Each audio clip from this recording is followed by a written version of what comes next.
Hello मित्रों, स्वागत है फरी एकवार अपनी चैनल पर।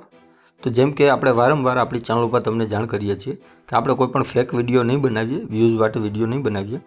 જ્યારે પણ વરસાદી માહોલ કે એવી કંઈ સિસ્ટમ આવવાની જાણ થશે ત્યારે જ આપણે વિડીયો બનાવશું। તો આજે આપણે તમને માહિતી આપીએ છીએ એક સિસ્ટમની। તો તમે જોઈ શકો છો આ હાલનો વરસાદ છે, જેમાં તમને જે ગ્રીન કલરના લીલા કલરના ટપકા દેખાય છે તે કોઈ જગ્યાએ છૂટો છવાયો વરસાદ છે। પછી જે તમને જે બ્લુ ટાઈપના ટપકા દેખાય છે તે થોડો વધારે વરસાદ, અને પીળો છે તે ભારે વરસાદ છે, અને જે ઓરેન્જ ટપકું ક્યાંક દેખાય છે જે તમે મુંબઈની ઉપર જોઈ શકો છો, પુણે થાણે, તે અતિ ભારે વરસાદ છે। પણ આપણા ગુજરાતમાં એવો પણ કોઈ ખાસ વરસાદ છે નહીં, ફક્ત ગ્રીન ટપકા છે। ગ્રીન ટપકા એટલે કે કોઈ જગ્યાએ છૂટો છવાયો વરસાદ થઈ શકે, અને સુરત આસપાસમાં જે તમને દૂધિયા બ્લુ ટપકા દેખાઈ રહ્યા છે તે થોડો મધ્યમ વરસાદ છે। તો આ અત્યારે હાલનો વરસાદ છે। હવે આગામી દિવસોમાં જે સિસ્ટમ આવી રહી છે તેના વિશે આપણે વાત કરીએ।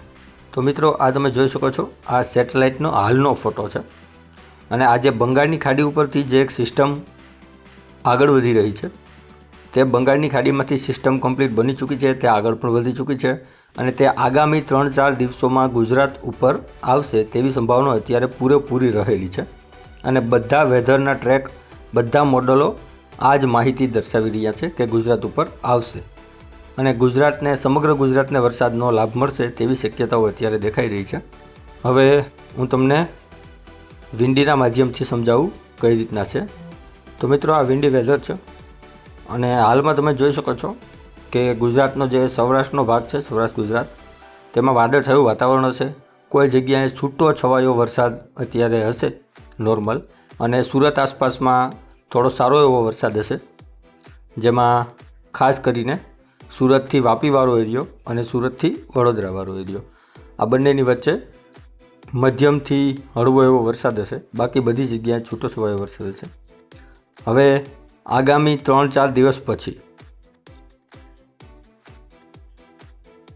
આ તમે જોઈ શકો છો કે આગામી 3-4 દિવસ પછી જે ઉપરથી આ સિસ્ટમ આવી રહી છે, આ સિસ્ટમ ગુજરાત ઉપર થઈને પસાર થવાની છે, અને તમે માનીને ચાલો કે 25 તારીખથી 26 તારીખની આસપાસ આ સિસ્ટમ ગુજરાત ઉપર એન્ટર થાય, અથવા તો સ્પીડ વધે તો 24 તારીખ ઉપર એન્ટર થઈ જાય।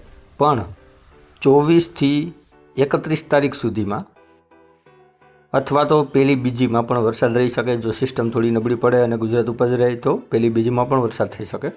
એટલે 24થી પહેલી બીજી તારીખ સુધીમાં સમગ્ર ગુજરાતમાં વરસાદને લાભ મળે તેવી શક્યતાઓ અત્યારે રહેલી છે, જેમાં ખાસ કરીને જે કચ્છ જિલ્લો છે અથવા તો સૌરાષ્ટ્રનો જે દરિયાકાંઠો છે, જેમાં દેવભૂમિ, દ્વારકા, પોરબંદર, જામનગર, સુરેન્દ્રનગરના કેટલા એરિયાઓ જેમાં વરસાદ નથી થયો, તે બધાને ખૂબ સારો એવો લાભ મળે તેવી શક્યતાઓ અત્યારે દેખાઈ રહી છે। અને આગામી 3-4 દિવસ પછી આપણે ચોક્કસ પાછો ફરીથી વિડીયો બનાવશું, અને વાસ્તવિકતામાં વરસાદ ક્યાં પહોંચેલો છે અને કયા રૂટ ઉપરથી જવાનો છે તે આપણે જરૂરથી તમને અપડેટ કરશું।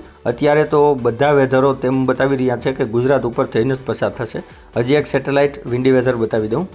જો મિત્રો, આ સેટેલાઇટ ઇમેજ છે વિન્ડી વેધરનો, અને આપણે જે વાત કરી રહ્યા હતા તે આ સિસ્ટમ છે। અહીંયા હજી ઘાટ વાદળો બનશે, ત્યારબાદ તે બધા વાદળો ગુજરાત ઉપર આગળ વધશે અને ગુજરાત ઉપર થઈને નીકળશે, એટલે ત્યાં પણ વરસાદ ખૂબ સારો એવો વરસશે તેવી શક્યતાઓ અત્યારે રહેલી છે। તો આ હતી આજની અપડેટ। મળીએ છીએ કંઈક નવા વિડીયોમાં, ત્યાં સુધી લાઇક, શેર અને સબસ્ક્રાઈબ કરી દેજો।